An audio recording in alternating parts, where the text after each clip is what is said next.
Hello, I'm Martin Fencka and welcome to another episode of Let's Play Age of Wonders 4.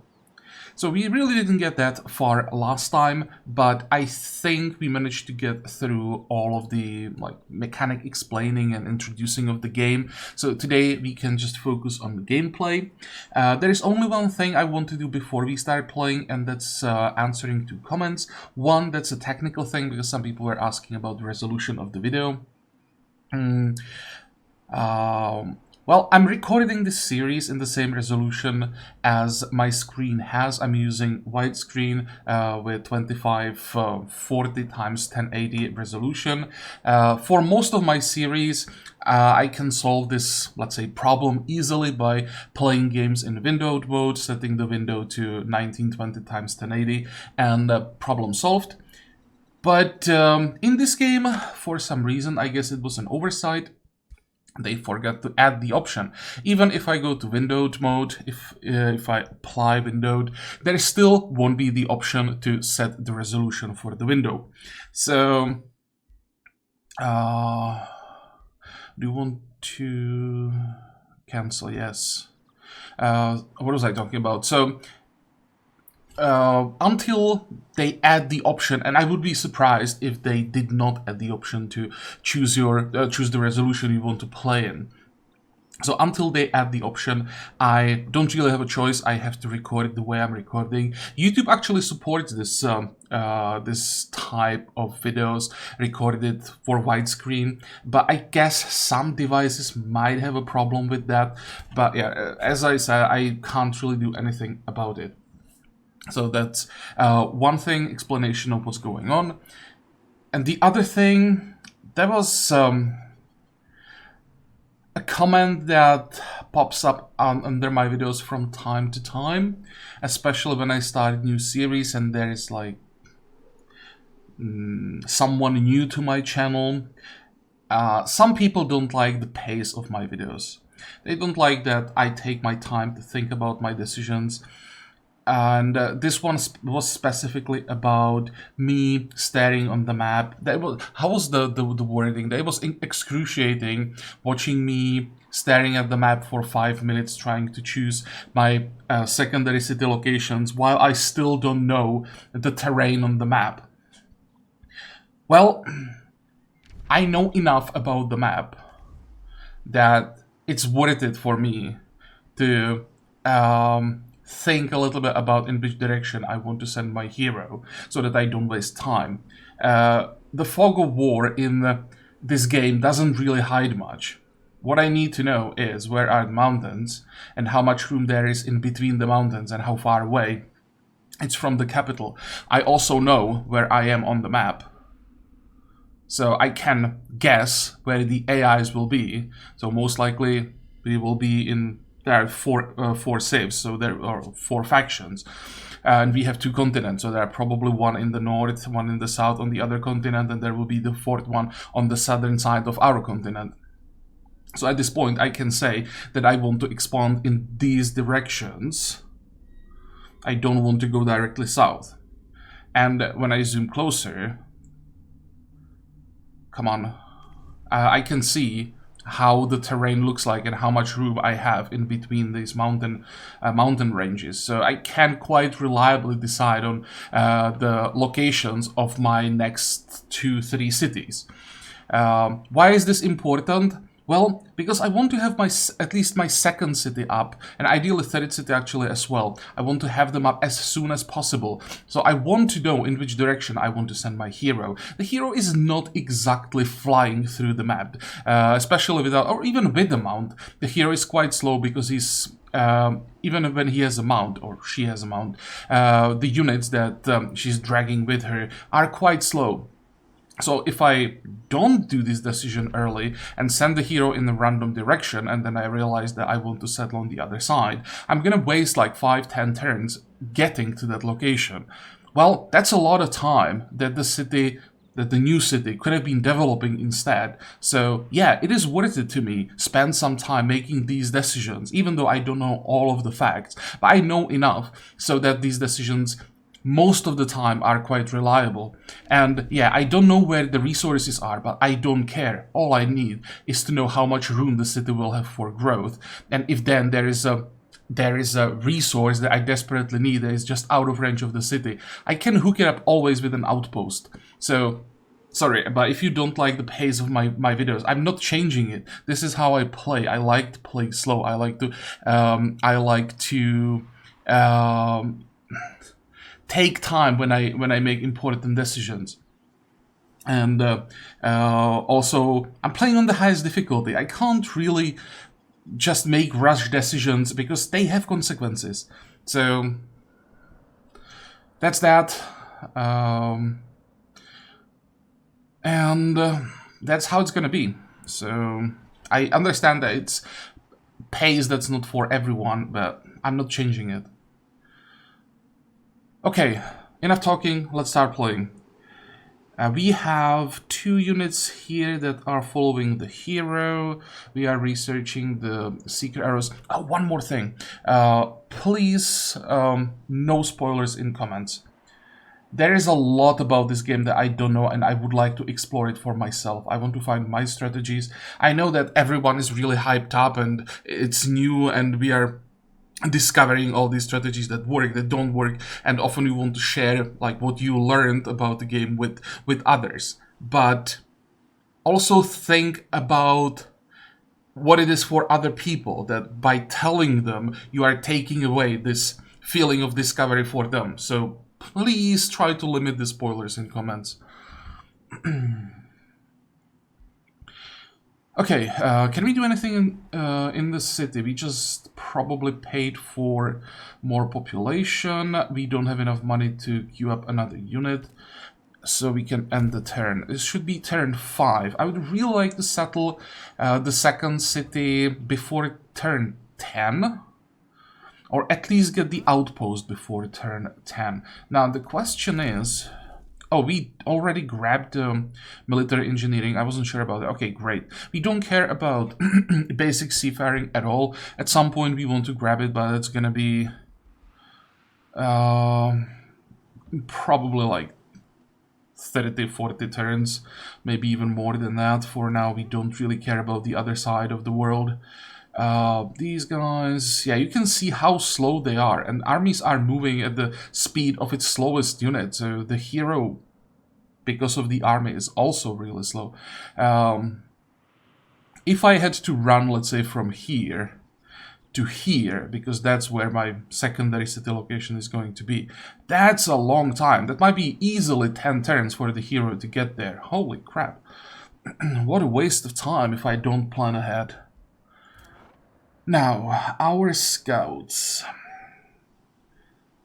Let's try to explore as much as possible while we are also prospecting. 78 production, nice. Is there nothing here to prospect? What the hell? So, how are we doing this once again? I don't want to waste too much time. So you go up, turn south, and then where's the closest mountain range? Really far, actually. So you will turn south, go through this, and then here, which means you have all of this to explore. Okay.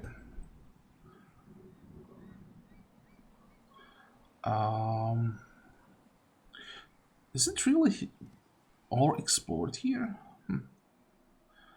Well, in that case, let's go this way. I'm only hoping that there won't be a monster den somewhere around here. That's the only thing probably that could change my plans about locations that I want to settle. Okay, here we could start casting the copper golem, but I will completely ignore these summoned units. I won't really focus that much on mana income, and these guys are really expensive mana-wise. They cost 8 mana every turn, so I won't really be able to afford the upkeep. So we'll be working probably exclusively with recruited units rather than summoned units. Now, for the outpost, we want 25 gold, but then for the city, we need 150 Imperium. So we have to keep that in mind. And because of that, I probably won't be able to boost population for a while. I do want to get to population 5, though, as soon as possible, because when you get to 5, that boosts the bulwark, which increases province annex range. So that's quite a high priority building. And we want to build a farm as soon as possible to boost the vendor. Because we want to work on our gold income as much as possible. Our whole army will be recruited, so all of its upkeep is going to be gold. We have to make sure this number doesn't drop too much.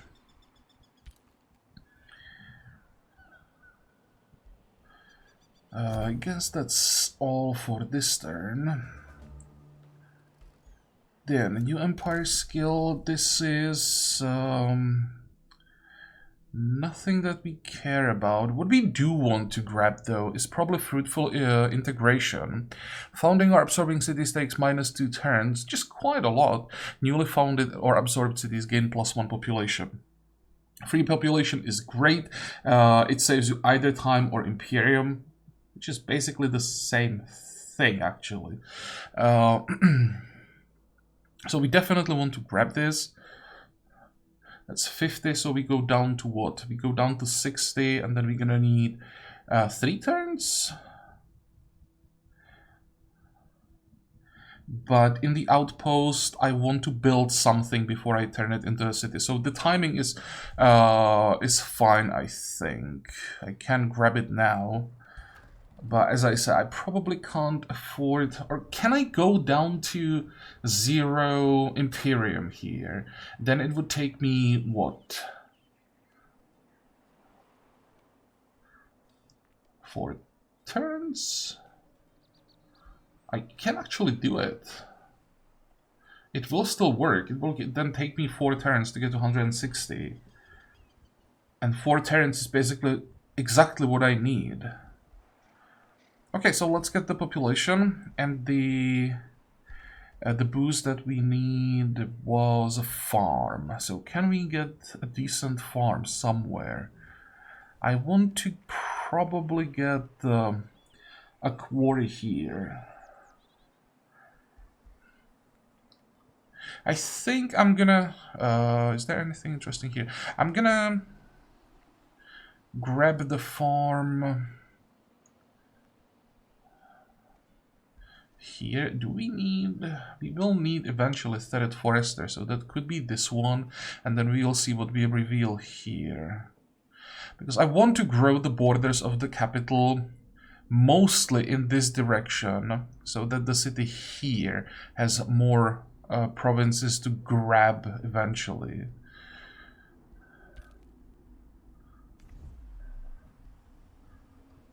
And I might just rework the provinces later when adjacencies become a thing. But for now, we just want to have the boosts.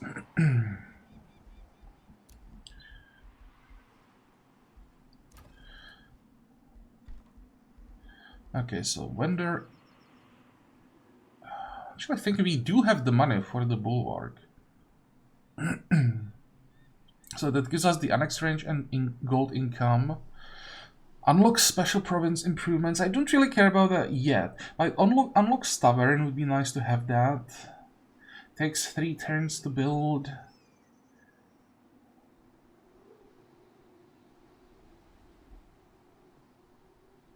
You know what? Let's do it. Let's go with the bulwark. Oh, I should have probably not explored. I should have first what's the word? Prospected. See if we get gold. Actually made a mistake. Come on, give me gold. There we go. Mistake fixed. So I also want to queue up another unit, and it's gonna be another arbalest. We will go ranged heavy. So we are probably doing this arbalest, another one after that. Then we do a guard. After that, one more arbalest, and we'll see what kind of hero we get as the second one, because that will decide the final composition of the second stack, basically. Prospect this for then production. At this point, I don't really want production that much. I mean, it's not bad, but I would much rather get gold, I think, at this point. There is even more production here, I think.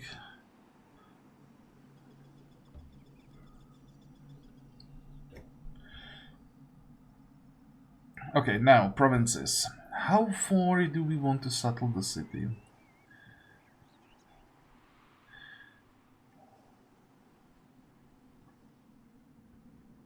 Because I'm thinking that this area here, we can split that between our capital and this city. So if I settle like here, the province with the watchtower, I will be able to grab provinces here, provinces on this side of this mountain range, leave the provinces on the other side, the capital, and then have all of this. And this area would be for the next city.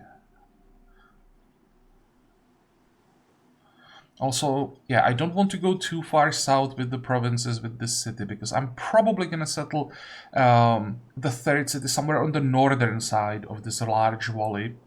I don't want to go too far south and risking like forward settling the AI that is somewhere around here. So I want this city to be able to grab some provinces here. Okay, so I think the city is going to be right here.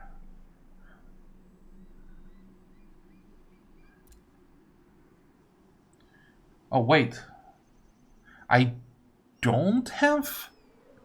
I thought that I locked this thing. Oh, come on. I mean, it's not the end of the world. It just the end. It will delay the city by a turn, so I can live with that. I just thought I'd be able to settle it now. Yeah, because of all of the extra production, we managed to finish the bulwark now, and we don't have enough money. That's the problem. Because I don't know what we get from prospecting. Sometimes it completely changes the math, and I can't plan everything perfectly, but since the plans change because we are getting things faster, it's actually not a problem. Yep, let's select new research. We have the most important buff research. Next, I guess the Sundering Blades. So that's a buff for melee units, which gives a 90% base chance of inflicting Sunder defense. Debuff that stacks up 5 times and reduces defense and status resistance by 1 per stack.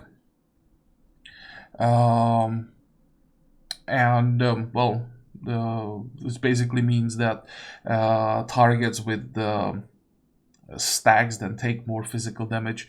So basically what we want ideally is to attack with our melee units first, because they can attack up to 3 times, and each attack applies independent stack, so they can do 3 stacks each frontline unit, and then our crossbowmen will do a ton of damage to targets that basically don't have any physical resistance anymore.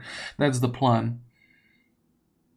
And also it adds Demolisher, so it removes cover from the target, which means if, for example, the target was standing in like a forest, we not only sunder its defense, we remove the forest as well, so our crossbowmen don't have the penalty to accuracy after that. So this is a perfect buff to our front line. It nicely prepares targets for the damage from our crossbows, and our crossbowmen are only tier 1 unit, but when we prepare the targets for them correctly, they can do a lot of damage. Now, we finally have the money. So, well, I hate that I don't have the how are these actually called?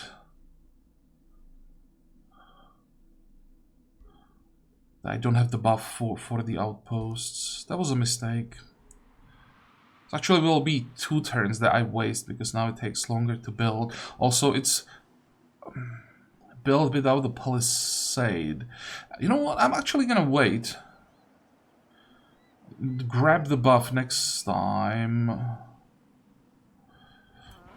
I messed up with this. I don't like it. But I guess it happens. Okay, let's have a look around. Oh, that's not what I wanted to see.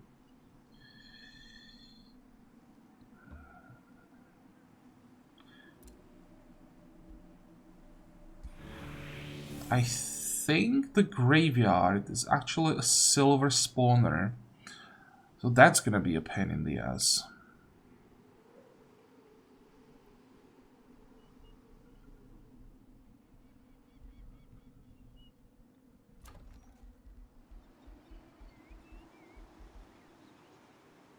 Okay, we need more money. Let's get that. Now, can't afford the boost for sure.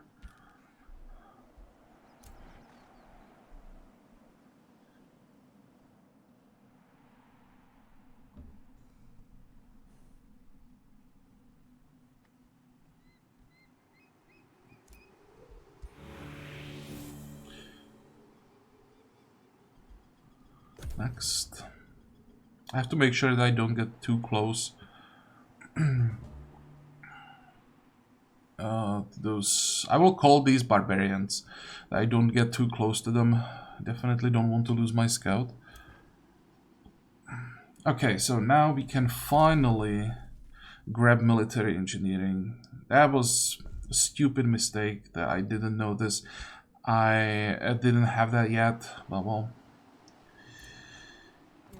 Now we do, so...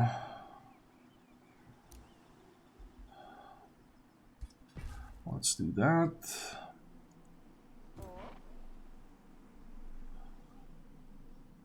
You can go back now. Keep prospecting. Okay, we are getting gold. At least something is starting to work the way I want. Move this way. Even more gold. Excellent. This turn helped a lot.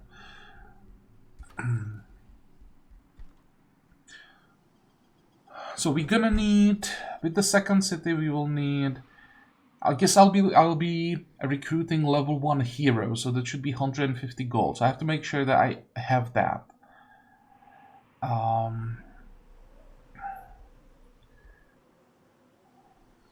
I can afford to hurry this recruitment and still queue up a new one and be well above what I need.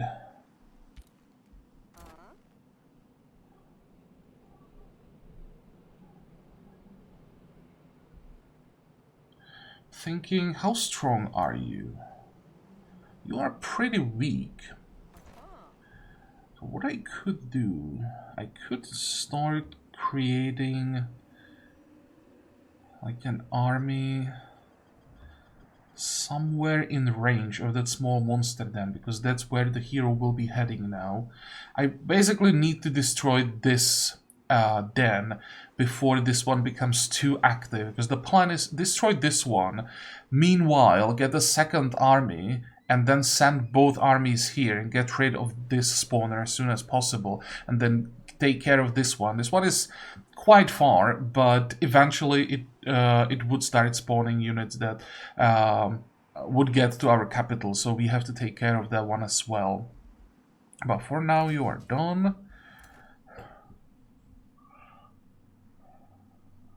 We need to heal, that's the problem. So I think I'm actually gonna stay on the edge of the province. Is it gonna help me?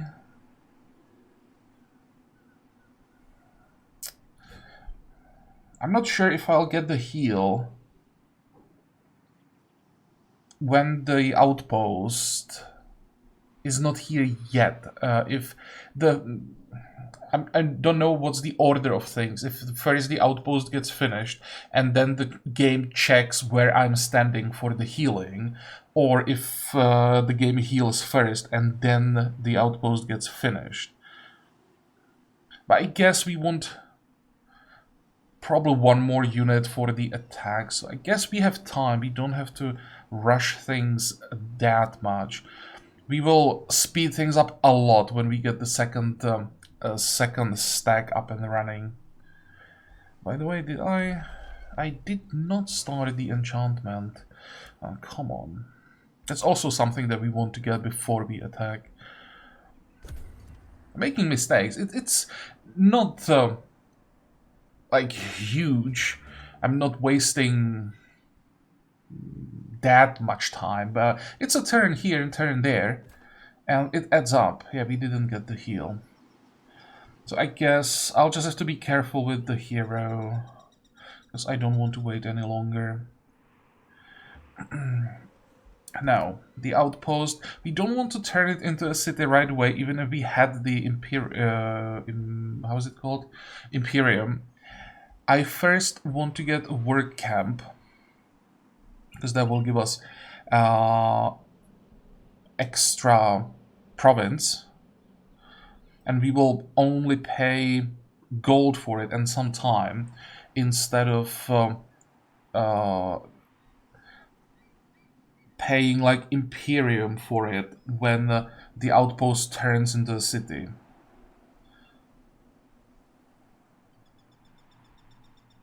$100 gold, we can afford that.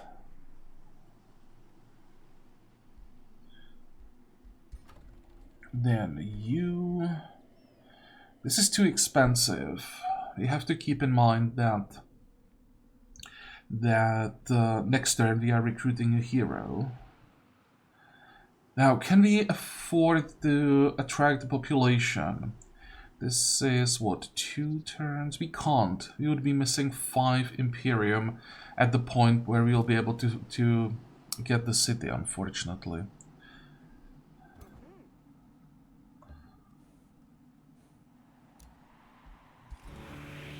No production. Where is the second scout here? I'm blind.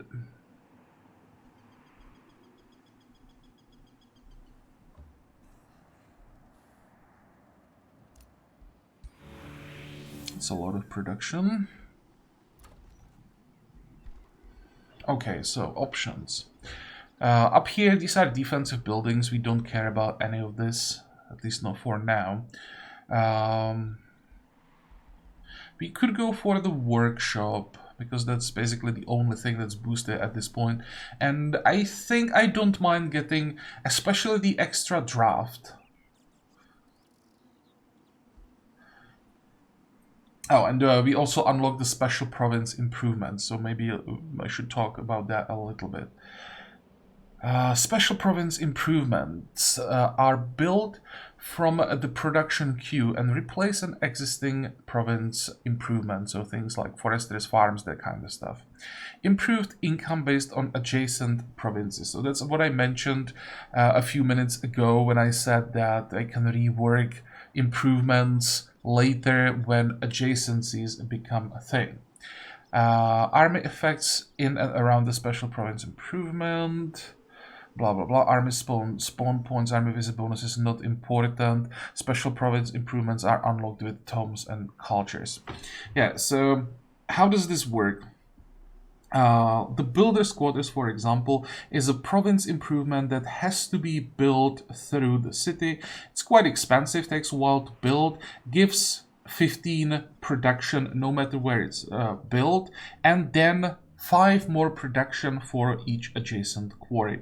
So that's the adjacencies that I talk about. It counts as a quarry itself, must be built on acquired province, and that's that. Nothing really that difficult to understand. The problem often is to plan your like province improvements in a way that will give you the maximum out of these special province improvements, because early you want to prioritize just getting whatever you need to get these boosts. But that's not always what you need for the adjacencies. So when you have these buildings finished, or at least the important ones, you often want to then rework how you've built, or the improvements that you've already built, and adjust the positions based on what special province improvements you want to build and where you want to build them.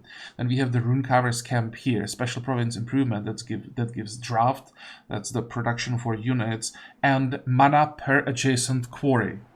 So we are a like production focused faction, so we mostly will have these bonuses from adjacent quarries, which should make it a little bit easier. We just turn, like, especially our foresters probably into quarries, maybe even some farms, like get quarries up here, and then maybe move some farms to the other side, skip quarries, skip foresters completely when we are reworking it. But I don't like building these early. I really want to first finish the important buildings up here, get the boosts, and then, even though it costs some time and some resources to rework everything later, it's just too much to try to plan for the adjacencies and the boosts at the same time. It just doesn't work unless you get lucky. Okay, what are we building? Oh, I wanted that workshop to get the extra draft. Sure. Also, it's the cheapest. Did I not queue it up? Why is it not? Oh, we had so much production already that we got from prospecting that we immediately finished it? Or am I... Really? Can I see... Where is it? Structures. Did it get finished immediately? Oh, it did get finished immediately. Oops. And gold. Don't really care about the library that much. What do we need? A quarry to boost the shrine. I could just get the wizard tower, because there is nothing you can get to boost it. Also, it boosts Imperium income. One of the few things that can do that. Okay, let's go with the wizard tower. There is the outpost. Yeah, the prospecting is really strong early, but it makes planning so difficult, because the timer is like change every turn. With every prospecting that you do, it changes.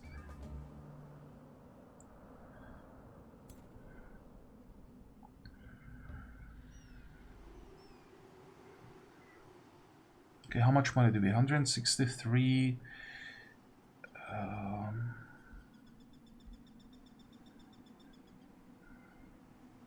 We are making 97 gold per turn. So I think we can finish another arbalest.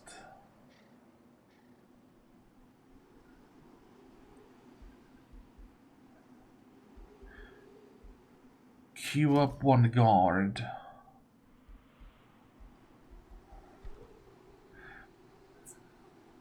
I think I want to get even more money, so next would be a market, which means another farm. Attract population.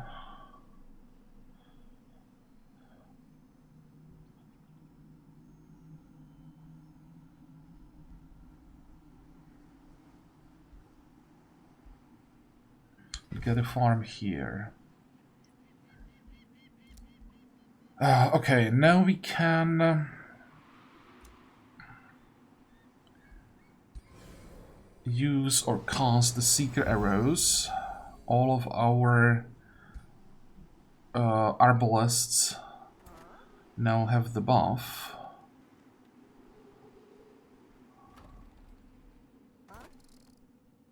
How close do we want to go? Oh, they just spawned a new pack. Oops, that's bad. How far can you move? Not far enough. So we will stay here. Maybe move one tile.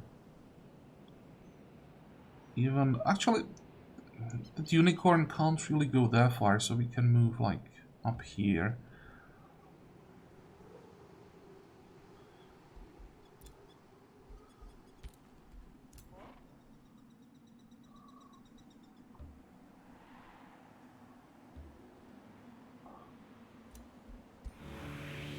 More gold, that's exactly what we need. Can we please get even more? Excellent, excellent, excellent. That's what we needed.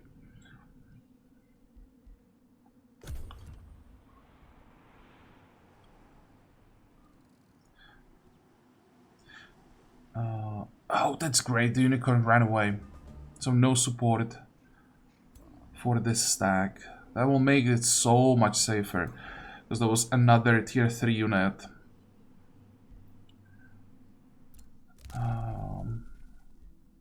I don't think we want to pick up anything here. At some point I want to pick up the extra food from farms. It's actually decent, decent growth boost. Cities that share border with the throne city gain 10% in all types of income. This one we want to grab eventually. But I think the next big thing that I want to go for is actually the breastplate of the champion.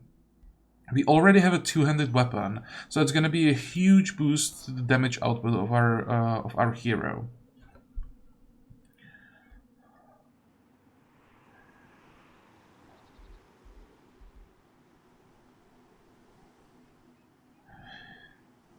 Okay, so I think it's time to fight, but there was a request in comments if I could show the like enemy unit cards before fight, at least when we encounter something new. So we have two tier 1 units, nothing special here. Is there anything actually? Animal evolved. This unit will transform into a more powerful unit when it reaches champion rank. Oh, that's something I didn't talk about. Because not only hero can level up, even units can level up. They have these medals, and they go through like 5 ranks, and when they reach higher ranks they gain new abilities. So for example, if you can get a spider, this one, to champion rank, it evolves into Dread Spider Matriarch, which is significantly stronger because it's a tier 3 unit that can spawn more spiders, has a web ability, which is really strong AoE attack. I'm actually not sure how you reach the legend rank on the spider when it evolves into something else on the champion rank. Maybe you can choose if you want to do it or not. And each unit in the game has this like leveling, let's call it leveling tree, and each unit has its specific unique abilities that it gets when it gets to higher levels. But this is something that I would change in the game. There are a few things that I think could be reworked, or maybe that they could add some more depth to. This is one of the things. It's, you know, units get experience, they get some extra hit points, and eventually an extra ability or two. It's nice, it's definitely better than if it wasn't there, but you can do so much more with the system. Give me a proper leveling tree for units. Give me options. Same as for heroes. At least let me choose if I want to, for example, boost hit points, attack, defense, resistance, movement. Why can't I choose? Why it always has to be hit points? If I have an army that specializes in flanking attacks, I would gladly get extra movement speed for some of my units so that it's easier for them to flank the enemy rather than for hit points, which is basically meaningless most of the time.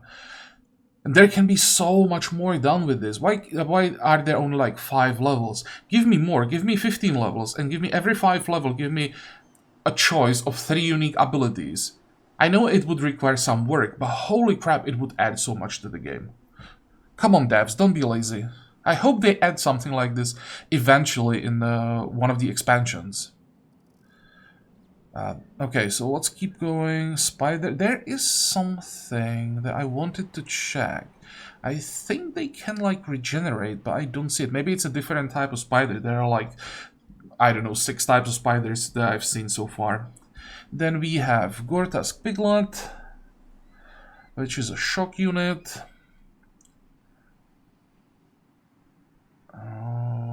Charge, yeah, nothing really special here. The interesting unit will be the River Troll, which is tier 3. Of course, the higher tier, the higher numbers, but also the more abilities the unit usually has. So it's a little bit faster. It's a skirmisher, so it has both a range attack and melee attack. Large target, land movement. Deals damage and has 90% chance to immobilize. Okay, charge resistance, demolisher, slippery. This unit doesn't trigger opportunity attacks. Swift, and troll natural regeneration heals 10 hit points every turn. I'm actually not sure if I want to show these cards every turn. Maybe every fight. Maybe I will do it for the higher tier units because it takes quite a while to go through all of the abilities. And I don't want to spend half of every episode just reading stats of units. Let me actually know in comments. Do you want to see it at least for a while before we get used to most of the units? Or do we just check the higher tier stuff, make sure that we don't get surprised by anything, and more or less ignore the lower tier units?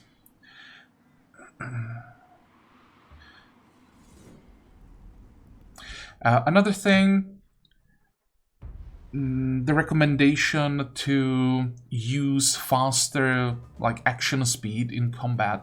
I will eventually turn it on because yeah, since I'm planning to do most fights manually, it's not like doing or watching all of the animations every time. That's a bit of a waste of time, but I want to leave it as it is until I get like more used to the AI behavior. I want to see how it moves, and I want to see it clearly. I don't want the AI basically to just like teleport it from A to B. I want to see how it moves, when each unit moves, where it moves.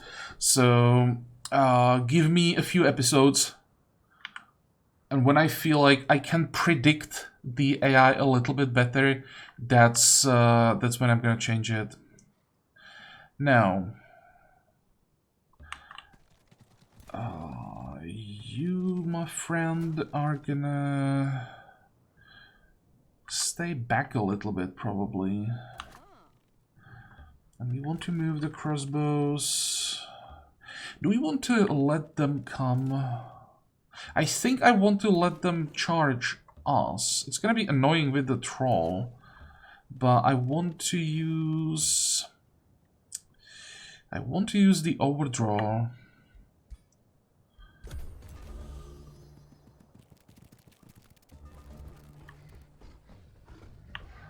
Okay, can we kill the troll by any chance? It's 12 damage. Can I flank him?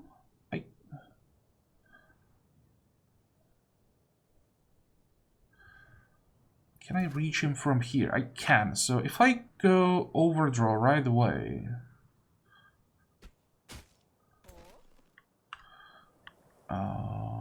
Wait, it doesn't cancel retaliation? That's unfortunate. How fast are you? We don't have sprint yet, but we can at least reach the piglets. So what is the plan? Charge in.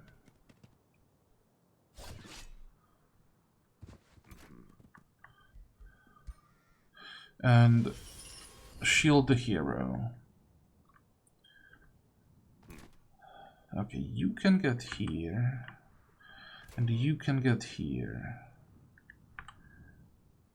Now you are in range for another hit. Fortunately, I don't think we have damage for a kill.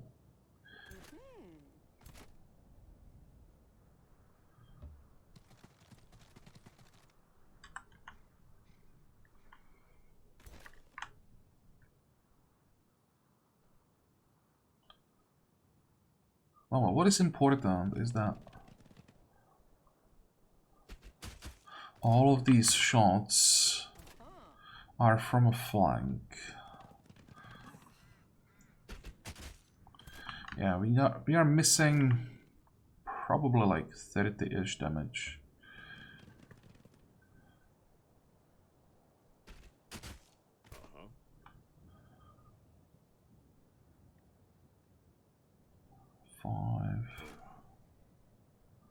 Is it even worth it taking the retaliation damage?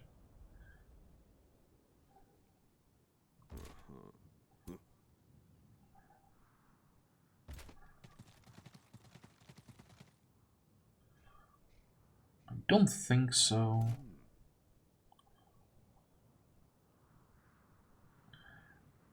I'll probably just taunt the troll.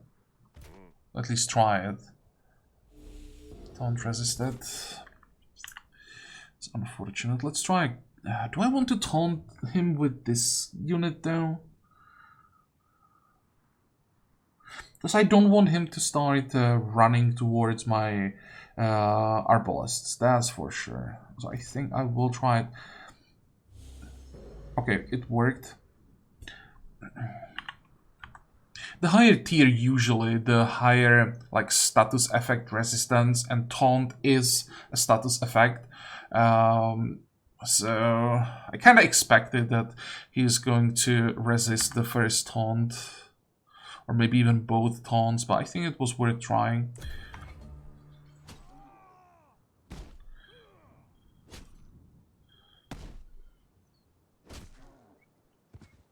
Yeah, we prevented him from running around. That was the main goal. Unfortunately, now the spiders are also going to attack the same target. So that's painful. The piglets attack the hero. Since the hero is shielded, they won't really do anything. Come on. We should be able to finish them off.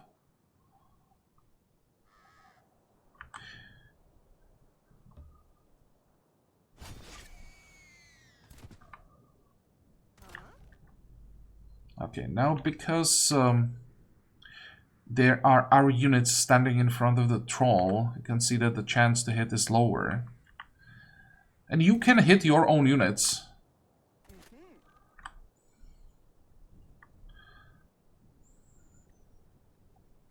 Thinking if I should risk it, because I really want to go with the overdraw. Let's actually risk it. Only a graze, but that's fine.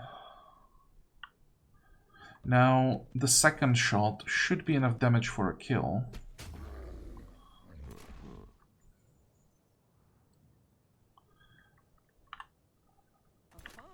We have, what, only 30% to hit.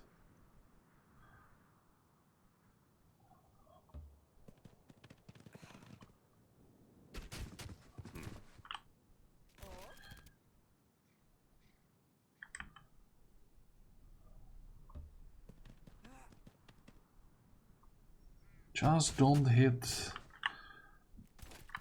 the front line, please. How much mana do we have? 40? You know what? I have a bad feeling about this.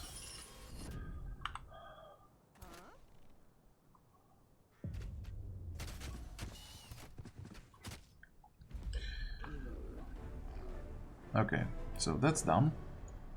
Now we get the reward from clearing the infestation. And as you can see, it's really good. It's a lot of food production and gold. 200 plus gold is amazing this early. Punisher's Halberd. We don't want to use this one because this turns the hero into like a pikeman. And I'm not a big fan of those. They are great against like large units. And cavalry, sure. But that's something that's more common later. So I think I'll just sell this.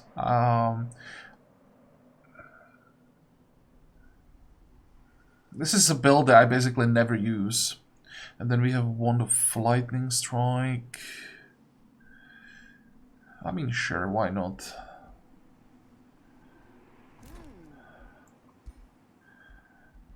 We still have an empty slot in the inventory for the wand. What's the range on the wand, by the way? Only 3? Oh, that's really bad. I think I'll give it to the secondary hero.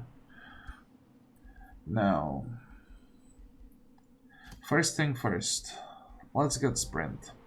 We want the hero to be fast on the field.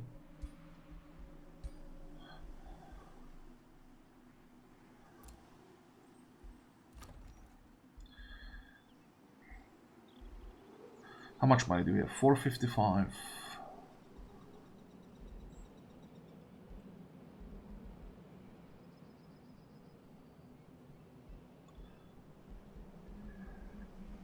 Well, market it is. And next I think I will have to do Shrine, because our mana income is just gone. 350. Let's explore first. Or explore, prospect first.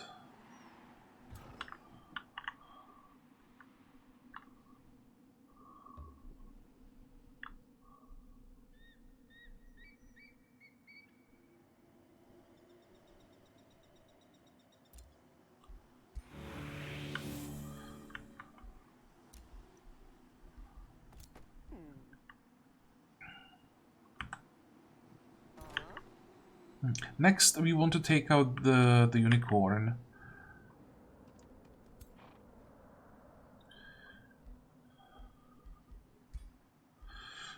What can you do? Is there anything interesting you can do? Low maintenance. So you are an animal, cavalry, celestial. Don't care about any of that, really. Forest walk. Shock unit. So the only interesting thing is the phase. So you can teleport 4 tiles, and it seems that he can do it even when he is engaged in melee. Which means he will get to our crossbows no matter what.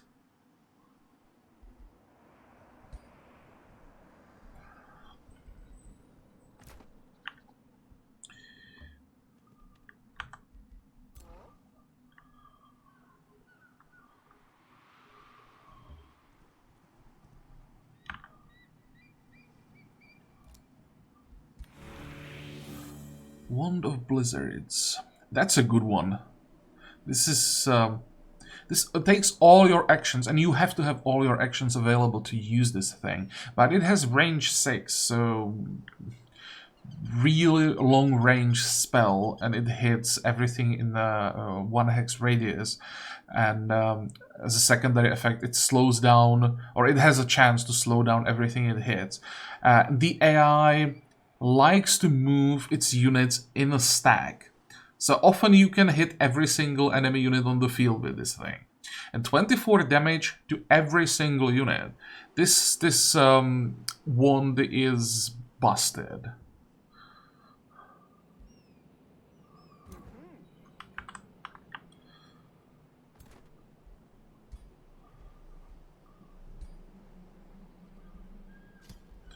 I'm never gonna use the Wand of Inversion. Eventually, I think I'll only keep the amulet. And maybe one wand, but I think we want to get the caster. And give all of the spell items to him. Now, how are we doing here? Probably one more turn, right? Next. I don't want to burn any resources on the capital at this point because we're gonna need everything or a lot of stuff when the city is or when we like turn the outpost into the city, and then when we recruit the second hero. Okay, a quest from our faction. Terrible news, my first protector. Our scouts have reported sightings of an army of watchers roaming our lands. Our forebears told legends of these creatures that they are bringers of death, and that seeing such a creature heralds 77 years of bad luck. We must drive it away immediately to prevent unrest in our cities. Yeah, we can check watchers. As you can see, there are tier 3 battle mage unit, ethereal, with nasty spells, and something that I just don't want to fight at this point. So I will pass on this quest. We have 3 options. Either we agree and then we get some reward. Race relations. This quest hands out race relations as a guaranteed reward. This means all owned cities of that race will receive temporary city stability bonus, and all met free cities receive a relations bonus. We don't care about the free cities, we don't have them on the map, and stability for our cities, we should be able to maintain that quite easily. I don't care about the first part. And then there is a mystery bonus. Can be anything. But just not worth the risk. There are some quests that I would probably do even at this point. I mean, the later we get into the game, the more likely I'll be to accept basically any quest. But at this point, yeah, the risk is just too much and the reward is not that tempting. There are 2 more options. We can decline. All cities of our empire will lose stability for 6 turns, but our capital would be producing extra knowledge during that time. But yeah, again, this is not really that interesting to me. I don't care about knowledge that much at this point. And definitely don't want to trade it for this much stability. And then we can just say, like, don't bother me with this, and cancel the quest. So that's what I'm gonna do. Now, our camp is finally done with what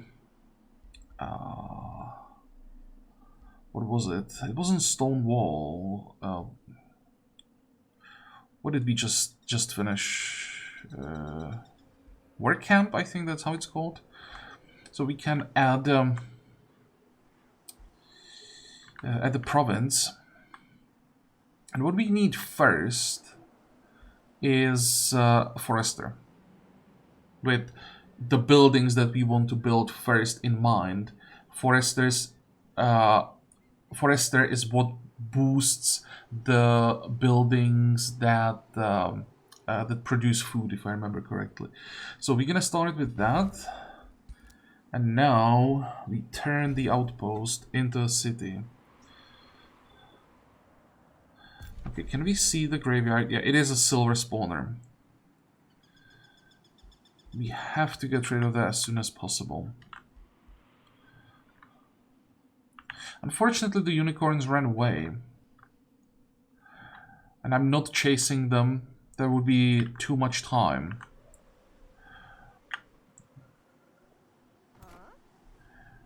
This is unprotected. But it's only a cartographer. We don't care about that at all. I think the plan is just turn around. Probably attack this on the way back. There's nothing really that dangerous, except that the hounds are quite fast, so we'll take some damage from them. But it shouldn't be anything like super nasty. Pack hunter, low maintenance. Yeah, nothing that we would have to really be afraid of. We should be able to take out most of them before they really do anything. But I think I'm gonna leave that for the next episode.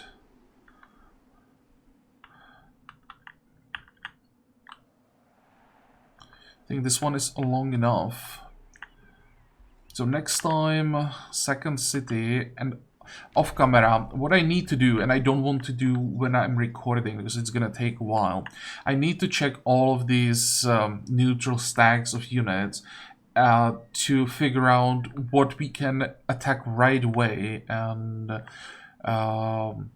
what's still too strong, or like just to figure out how strong everything is to know when I can attack it. Let's put it this way.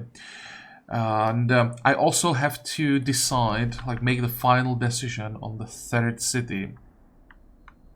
So I think we will just go through this spawner and continue south to settle here. That would be ideal. The question is, we still don't see what exactly is guarding the den or graveyard or whatever we want to call it.